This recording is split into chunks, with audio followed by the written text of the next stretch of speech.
បាទសួស្តីបងប្អូនទាំងគ្នាបាទទៅតបងប្អូនដែលថាចង់បានប្រភេទ Honda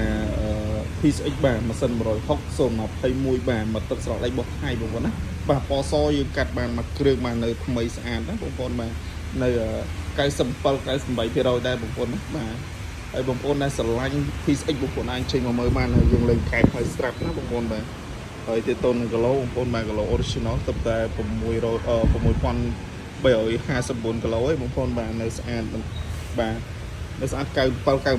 ណាបងប្អូនបាទហើយតាកតូននឹងតម្លៃបងប្អូនអាច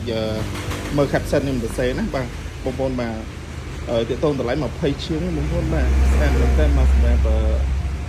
PSX បាទ021សិន160បាទគឺខ្ចីញ៉ាញ់បងប្អូនណាបងប្អូនអាចមើលបានបងប្អូនបាទម៉ាស៊ីនអែម